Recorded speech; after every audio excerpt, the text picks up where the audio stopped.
The first thing Jack heard was the beeping, faint, distant, like a warning from somewhere else, another reality. Then the antiseptic sting of the air hit him, followed by a dull, throbbing ache in his head. When he tried to move, the pain reminded him exactly where he was. A voice broke through, calm, clinical, detached. "You've suffered a head injury. There's a chance of temporary memory loss. You may experience confusion, but it should pass in time." He blinked slowly, the doctor's coat blurred in his vision, but the voice was clear: memory loss. He gave a soft grunt of acknowledgement, and as the doctor stepped away, Jack turned his head slightly toward the figure sitting in the chair beside his bed. Roxanne, hair neatly pinned, face emotionless, scrolling something on her phone, like she hadn't been crying at all. He thought, hoped, she would look up and say something comforting, something familiar. But when she did, her words weren't the ones he expected. "You probably don't remember much, just so you know, we're just ordinary friends." Her voice was cool, rehearsed, no hesitation, no warmth. Jack stared at her, his lips parted slightly, a confused smile threatening to form, but never arriving. He had been half joking when he thought about pretending not to remember anything, curious to see who would be real with him if his memory vanished. He never expected the knife to land so fast.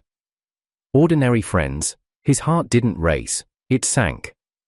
She didn't even flinch, no twitch of guilt, no glance of apology, just a calm nod, like she was doing him a favor.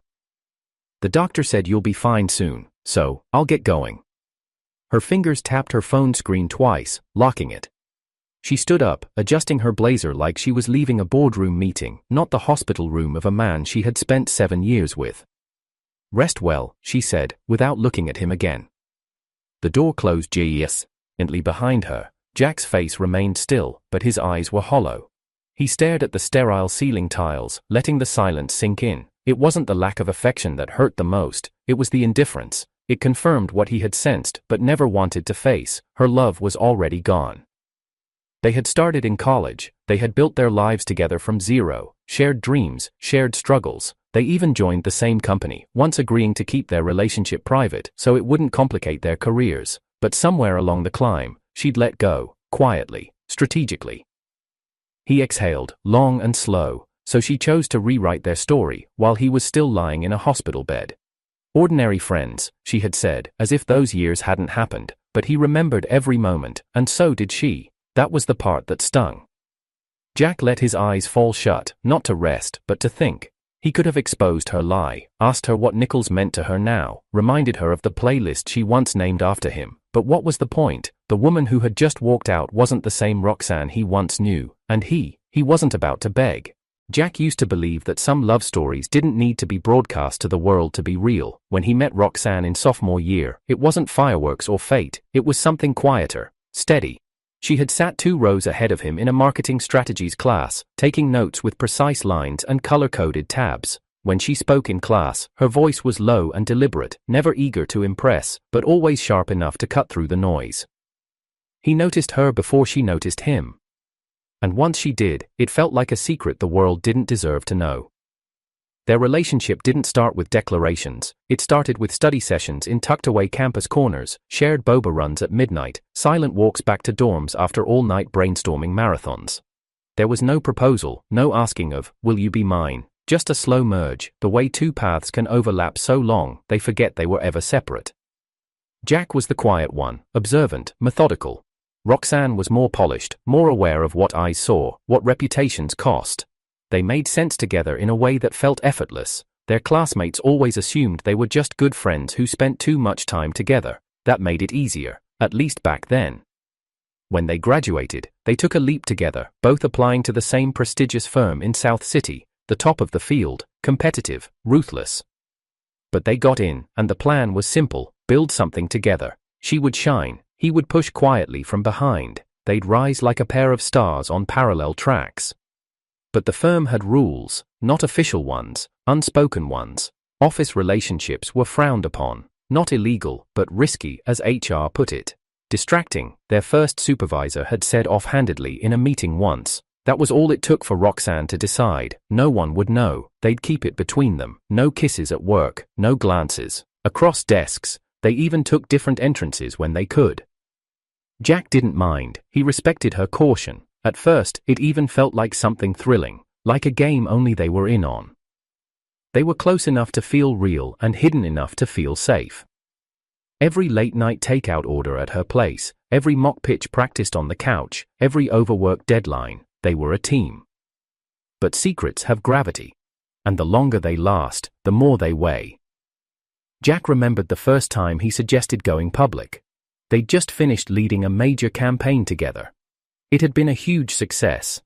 They got drinks to celebrate, just the two of them.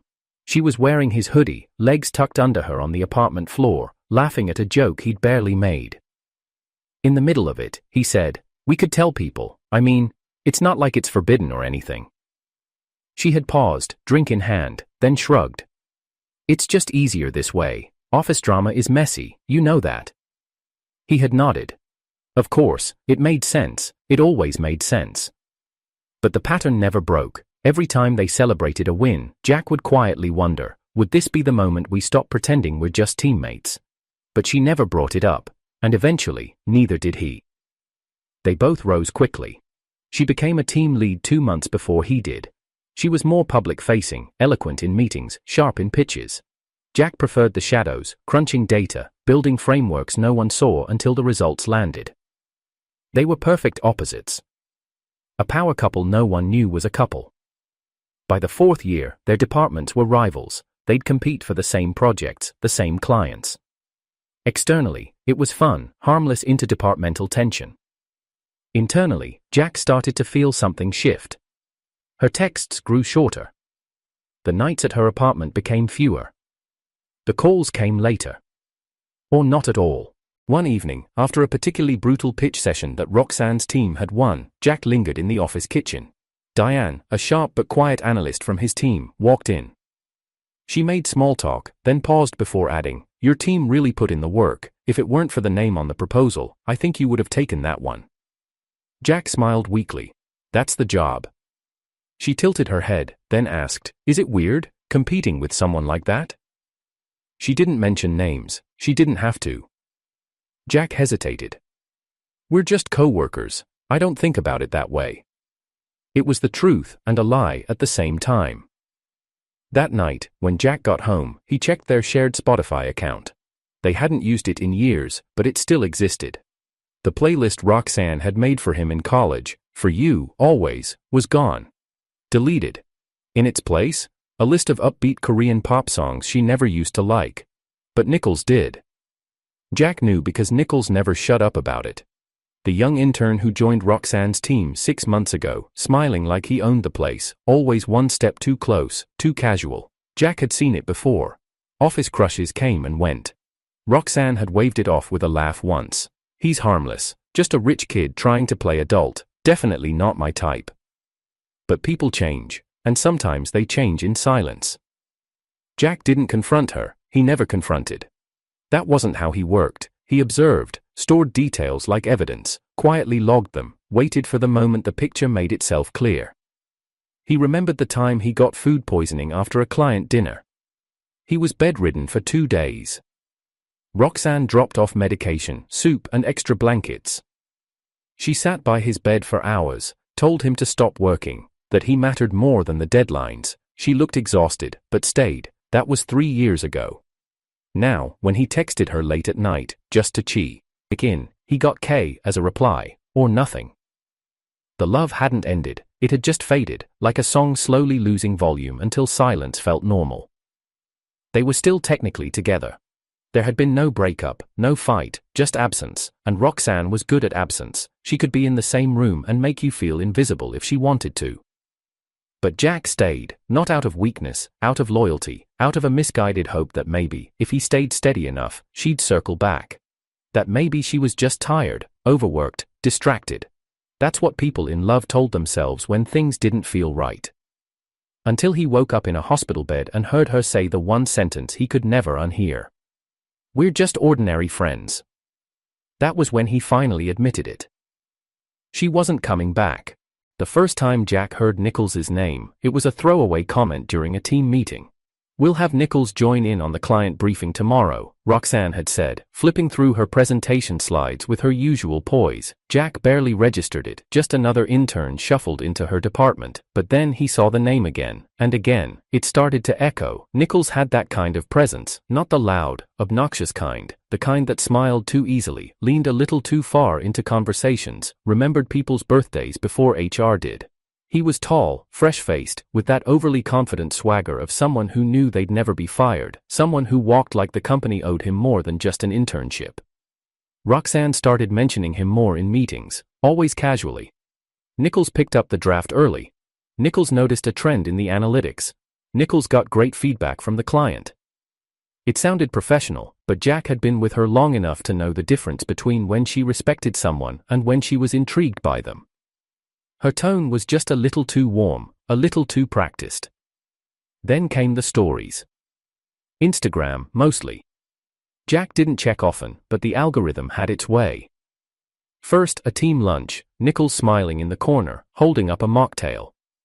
Then another, a group photo after a conference.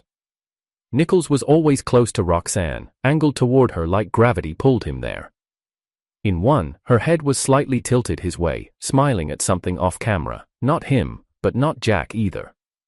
At first, Jack told himself it was nothing, office dynamics, a mentor helping a young team member, but something in his gut twisted, the same gut that had warned him the night Roxanne didn't come home and didn't call.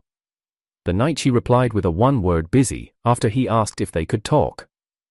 That was the same night he checked the year-old Spotify account. The shared playlist they'd built over years, full of songs that reminded them of road trips, campus nights, lazy Sundays. It was gone. She hadn't just stopped listening to it, she'd deleted it.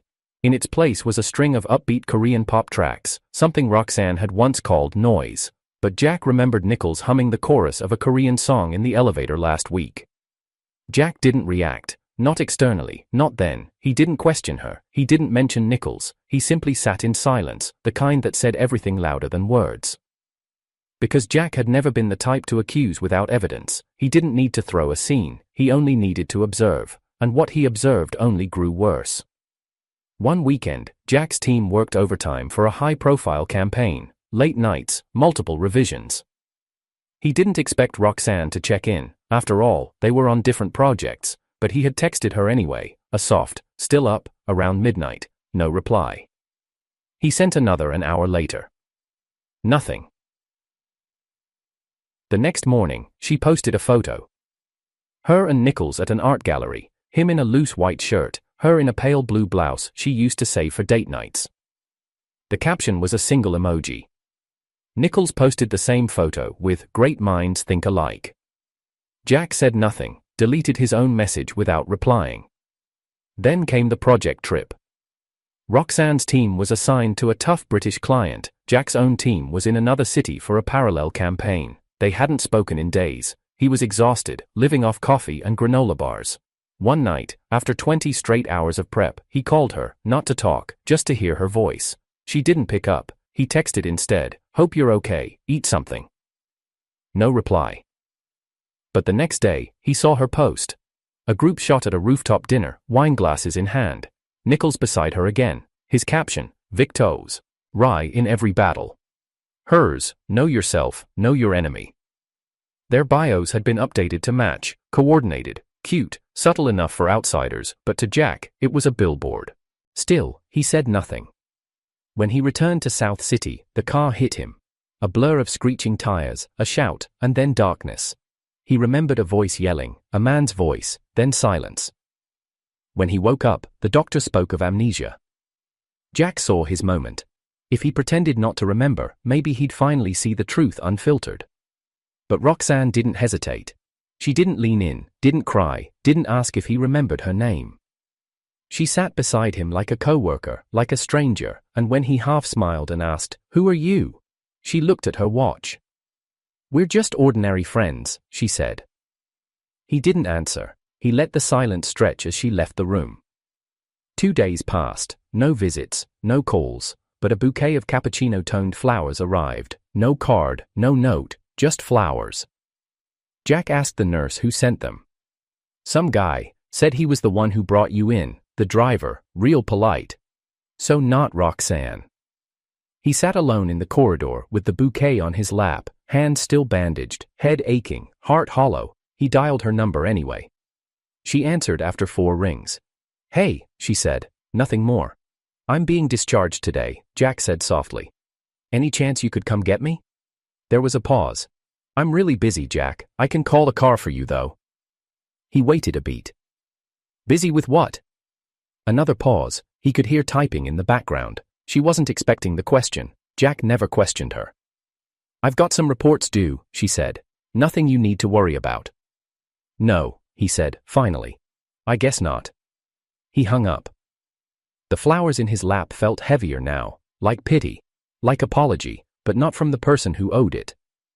When he returned them to the trash bin, the man who brought them happened to walk by. "Don't like the flowers?" the man asked, rubbing the back of his neck. "I brought them, sorry, my assistant picked the color, I just thought. Since I hit you..." Jack blinked. "You were the driver?" "I brought you to the hospital, paid the bills. Really sorry, man, if you need anything..." No, Jack said quickly. "Thanks. I just thought they were from someone else." The man smiled awkwardly and walked away. Jack stood there, holding on to nothing, realizing that even now, Roxanne hadn't sent him a single thing. Not a message, not a visit, not a petal. But she had time to comment on Nichols's latest story. "Don't forget to eat." He reread the comment, then looked down at his own empty hands. Roxanne hadn't just let him go. She had replaced him. Jack had never been a man who rushed. He processed the world in still frames, one thoughtful second at a time. It made him good at what he did. Clients trusted him because he didn't panic, he didn't overreact. He calculated, understood the details others missed, but now, that calm had started to eat him alive. After the hospital, things blurred, the days folded into one another like thin paper. The moment his feet stepped into his apartment again, a silence more deafening than hospital monitors settled over him. Roxanne hadn't messaged, not even a brief "glad you're okay." The apartment smelled faintly of her old perfume, that floral undertone she used to wear before meetings. It clung to the throw pillow she always hugged while reading pitch decks. Jack sat on the edge of the couch, phone in hand, not calling her, not anymore. He began replaying the fragments. The night he'd collapsed from gastroenteritis. 3 a.m., alone, breathless, scared. He remembered dialing her. She answered in one ring. By the time he opened the door to let her in, she was already crying. One foot wore a sneaker, the other, a slipper. Both left-footed, and still, she had gotten him to the ER, stayed beside him the entire night, scolded him for not eating properly. Back then, her eyes had screamed when his health faltered. Now, she couldn't be bothered to send a message. He went to work the next day. Not because he had to, because he couldn't stand the silence at home. When he walked into the open plan office, Diane looked up from her desk, her expression softened. "Jack? I'm fine," he said without pause. "You're already back? Work doesn't stop." He dropped his bag and sat at his desk like he hadn't spent the past few days in a hospital bed forgotten by the one person who should have cared. Diane hovered for a moment. She wasn't like Roxanne, she didn't press, but she noticed things, always had. If you need anything." "I don't," Jack said gently, not unkindly. She nodded and stepped away, but the worry didn't leave her eyes. The emails kept coming, schedules filled, campaigns launched, the world moved, and Jack moved with it, but something inside him had stopped. A quiet room inside his chest had closed its door. Roxanne used to have the key, now he didn't even know where the lock was anymore. He began eating alone again, their shared desk calendars, now separate, their unspoken glances in meetings, replaced by avoidance. Roxanne never once came to his office, she didn't need to, Jack made sure of that, but he watched, not her directly, just the patterns. Nichols started appearing more often in her orbit, a whisper of his laugh outside the glass meeting room, a joke muttered as he passed her desk. Once, Jack walked into the break room and saw Roxanne stir cream into Nichols's coffee, just like she used to do for him. She didn't even flinch when she noticed Jack there. He walked past without a word. He never asked for explanations. But at night, in the quiet, when the ceiling fan above his bed spun slow and hypnotic, Jack found himself caught in memories. Not the dramatic ones, the soft, forgettable ones. Her tapping his shoulder with a pen cap when she couldn't solve a statistic problem, her asleep on his shoulder during a campus film screening, her placing sticky notes on his laptop that read, "Drink water or I'll hide your mouse again." He smiled at the thought once, then stopped himself. She had already hidden something far more valuable. He started coming home later, staying in the office until even the janitors left. The only light still glowing behind frosted glass was his, Diane noticed. One evening, she lingered outside his door, hesitant, then knocked lightly. "You should head home." He didn't look up. "Just a few more numbers to clean up," she read anyway, crossing her arms. "Jack, I know what this is." What is?" "You're working late to avoid thinking. That doesn't mean you're okay." He let the silence hang. "You should get some rest." She didn't move. "Do you want to talk about it?" He glanced up then. "About what?" Diane didn't smile. "You know what. Everyone knows." Jack said nothing. "I saw the look on your face when she brought Nichols into the presentation yesterday. You looked like someone watching their home burn and still choosing to fold laundry." That made him blink. Just once. Diane softened. "You don't have to pretend with me." Jack leaned back in his chair, folding his hands together. "What do you want me to say, Diane? That it hurts? It does. But that won't change anything. I'm not here to change it. I'm here so you don't have to go through it alone." Jack studied her for a moment. "That's kind of you." "It's not kindness, it's human." She turned to leave. "Just don't disappear into silence." After she left, he stayed sitting, her words echoing louder than they should have. Jack wasn't used to being seen. Not like that. Roxanne used to see him, but only through the lens of ambition. Diane, somehow, saw the cracks he wasn't showing. But Jack didn't act. Not yet. He didn't lash out. He didn't confront. Because he didn't need a confrontation. He needed patience. Because revenge wasn't a dish he planned to serve hot, it needed to simmer, to age, to arrive when no one expected it, especially Roxanne. He started storing the small humiliations like weapons, the deleted playlist, the ignored calls, the coffee stir, the Instagram captions, the comment under Nichols' post. "Take care of your voice today." The same words she used to text Jack before presentations. She had recycled his memories onto someone else, but he wasn't going to let her do the same to his dignity. So he waited. Let her smile in meetings, let her laugh at Nichols's jokes, let her win the small games charm. He thought mattered. Because Jack knew one thing about people who climbed too fast, they rarely checked where they stood, and when they fell, they never saw it coming. Jack was reviewing the analytics reports for the upcoming quarter when a knock disrupted the stillness of his office. He didn't bother looking up. "Come in." The door opened. He heard the sound of heels first, then the subtle click of it closing again, then silence. When he finally raised his eyes, Roxanne was standing by the desk, calm, composed. Her lips were lightly glossed, her hair pinned back in a sleek knot. Everything about her screamed executive presence. Everything except her eyes. They were harder now, cooler. She didn't sit. "I thought you would have resigned by now." Jack leaned back in his chair, folding his arms. "Should I have?" Roxanne shrugged with feigned casualness. "You and I both know there's only one director slot opening once Albert leaves. I don't want to make this uglier than it needs to be. You've had a good run here, Jack, but I've built the better alliances. I've made the right connections." His eyes remained still on hers. She added, "If I were you, I'd step down with grace, while you still have some left." Jack stared at her for a moment, not angry, not shocked, just finished. He stood slowly, adjusted the cuffs of his shirt, and looked her directly in the eye. "You're trash." He didn't raise his voice, didn't spit it like an insult. He delivered it like a verdict. Then he walked out, leaving her standing there in that quiet, sterile office, her polished shell uncracked, but the faintest line of disbelief forming behind her lashes. The night of the farewell dinner arrived soon after. It was a formal affair, hosted in one of South City's top hotels. All senior department leads, heads of divisions, and rising managers were present. The atmosphere was sleek, buzzing with silent competition wrapped in smiles and crystal glass. Albert's transfer to the Nanjing branch was the official reason for the gathering, but everyone knew the true tension lay in what came after. A new leadership shift was on the horizon. Whispers had been circling for weeks, bets placed, assumptions made. Most assumed it would go to Roxanne. Some thought Nichols might be fast-tracked given his rumored ties to the top.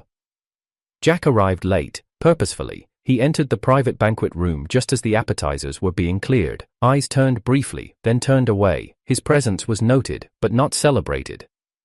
He took a seat next to Ms. Lay from finance and quietly engaged in polite conversation, ignoring the glance Roxanne shot him from across the room. At the head of the table sat Pablo Lee, the company's enigmatic chairman.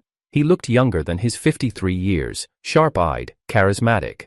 Next to him sat Nichols, wearing a tailored navy suit, his hair neatly styled. He beamed, occasionally whispering something to Roxanne, who sat beside him in a pale champagne dress. Together, they looked like the couple destined for succession. Dessert came. Wine was poured. Pablo rose with a slow clink of his glass. The room fell silent. He smiled and glanced around the room. Thank you all for being here to send off Albert. She's been a pillar of excellence, and we're proud to see her take charge of the Nanjing branch. But tonight isn't just about farewells. He paused. It's also about introductions. People leaned forward subtly. Pablo continued, most of you know I have only one son. Until now, he's been working in this company anonymously. He chose not to use his name, wanted to earn his position without the burden of privilege. Jack's fork paused mid-air. His jaw tightened, but he didn't look up. Roxanne straightened in her chair. Nichols tilted his head slightly, as if expecting Pablo to gesture to him. Whispers began to rise like static. Pablo's gaze scanned the table before settling on one person. Jack. The room fell completely silent. Pablo smiled, pride bleeding through his voice. Jack, come to your father. Gasps followed. Roxanne's water glass tipped, spilling across the table. Nichols went utterly still, his smirk vanishing as if yanked off his face. Jack rose calmly, napkin placed neatly on his plate. He adjusted his jacket as he stepped away from his chair, each footstep impossibly quiet against the polished floor. He didn't glance at Roxanne. He didn't look at Nichols. He walked behind Nichols's chair, placed his hand gently on the back of it, and leaned in. Could you please move? Nichols, for the first time since entering the company, had no words. He stood and stumbled a step to the side, letting Jack slide in next to Pablo at the head of the table. The silence in the room was absolute.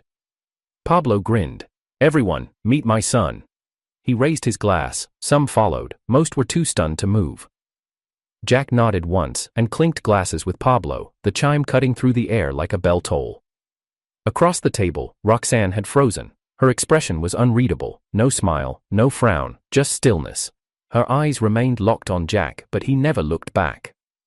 The rest of the dinner blurred by. Jack said little. He smiled where appropriate, responded when addressed, but mostly he observed, watched the micro-expressions shift around him, the recalculations happening in every stare. Roxanne and Nichols left together near the end. She said nothing when bidding farewell, just a polite nod toward Pablo, a blank one toward Jack. Chairman Lee, she had said. Jack didn't answer, didn't need to. After everyone else left, Pablo leaned back in his chair and looked at Jack. You've been playing this long game alone for years. Why didn't you tell me sooner? Jack sipped his water. I had to see who they were when they didn't know who I was. Pablo nodded thoughtfully. And what do you see now? Jack looked at the doorway where Roxanne had exited. People who mistake charm for strength and weakness for absence. Pablo chuckled. That girl, Roxanne, she's ambitious. I see why you liked her once. I didn't like her, Jack replied. I loved her. There's a difference. Pablo looked at his son. And now? Jack stood, buttoned his coat. Now I know who I am, and more importantly, so do they. He walked out of the room without waiting for approval. Outside, the city lights glimmered like distant stars. Behind him, the empire was no longer Pablo's alone. It didn't take long after the dinner for the walls to start whispering. Jack could feel it even before he walked into the office the next morning, eyes lingering a little longer, hushed tones disappearing the second he approached, and most telling of all, Nichols avoiding him completely. In the break room that day, Jack was grinding his usual dark roast beans when Nichols walked in. The silence was thick. Jack didn't turn around. He didn't need to. Nichols was never quiet, unless he had something to say that he didn't want to say in front of others. You know what you are, Nichols muttered from behind, voice sharp and trembling. A hypocrite. Jack set the grinder down with a quiet thud and turned slowly. His expression was unreadable, calm, dead calm. Nichols looked like he hadn't slept, dark circles, lips pressed too tight, a knot in his jaw that didn't relax. Your mother walked away from the Lee family with pride, Nichols said, voice rising. Claimed she wanted nothing from your father. But now look at you, sitting at the head of the table, playing air, pretending you never looked down on all this. You act like you're above it all, but you were just waiting, pretending to be the underdog. Pathetic. Jack didn't flinch. He took a breath, then a slow step forward. If you're finished, I have something to say. Nichols narrowed his eyes. If trash belongs to you, keep it. I won't argue over what's already been thrown out. Nichols blinked. The insult landed precisely where Jack aimed it, beneath the skin. Before he could react, Jack turned and walked out, coffee in hand, leaving silence in his wake. By lunchtime, the office was buzzing. Diane popped into Jack's office around 3 p.m. with mock subtlety.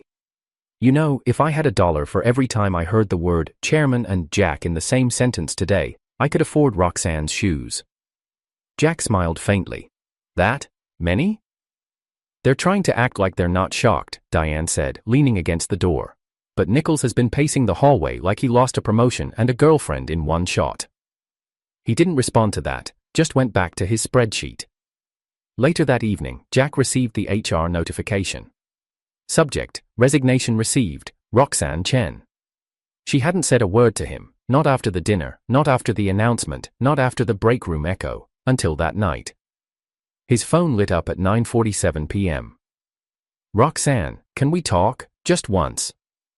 He didn't answer, but when his office light remained on until nearly midnight and he heard the soft knock on the glass door, he already knew it was her. She stepped in slowly, wore no makeup this time, just a beige blazer and flats, the same look she had the first day they joined the company together. Her eyes weren't wet, just tired. She held out a coffee cup. I figured you hadn't eaten. Jack took it, not as a gesture of acceptance, but to get it out of her hand.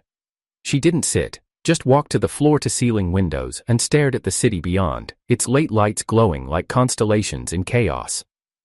Remember when we first moved to South City, she said. That first week, we had to share a box of instant noodles and sleep on the floor because the furniture delivery was delayed. Jack sipped once, then said nothing. You told me we were going to build a home here, she said, voice soft. And I believed you, I really did. She turned. Can't we at least be ordinary friends? Jack set the coffee down. Ordinary friends, he echoed, stepping beside her. His voice was ice. Like you said in the hospital? The same hospital where you left without looking back? Her face twitched, but she didn't speak. He went on. You betrayed me before Nichols ever showed up. You stopped caring long before you stopped calling. You traded history for headlines. You replaced shared playlists with matching bios. And you did it all without blinking. Roxanne opened her mouth, closed it again. Jack's voice remained low, but lethal. I watched you look at him like you used to look at me, and it didn't break me, it educated me. She took a step closer. Jack, I made mistakes, but you hid your last name. You never told me who your father was. Isn't that betrayal too? He smiled, sharp and small. You think this is about names? About bloodlines? No, Roxanne, this is about choice. I chose to work my way up, to stay unseen, to see what mattered. You chose to step on whoever you could to climb a ladder that led nowhere. She swallowed. So what now? You hate me forever? Jack turned toward her fully. No, I don't hate you. I outgrew you. Her lips parted slightly, but he wasn't finished. There's no even, Roxanne. You owe me for the time, the loyalty, the patience, and the silence. You owe me for every night I defended you when people whispered, for every opportunity I let pass so your name would shine brighter. You don't get to rewrite us as equals just because you regret the ending. She looked away, eyes flickering. So no, we can't be friends, Jack said, ordinary or otherwise, because I don't build relationships on betrayal. The silence stretched. Then, softly, she whispered, I thought you'd cry. Or yell. Something. Jack stepped back. I did all that already. When you deleted the playlist, when you skipped my call, when you posted him. He moved to his desk and opened his laptop. It's late, you should go. She lingered a second longer, then turned. Jack? Yeah. She looked over her shoulder, smiling brittly. You were right. He wasn't worth it. He didn't reply. She walked out. The door clicked shut. And Jack finally exhaled.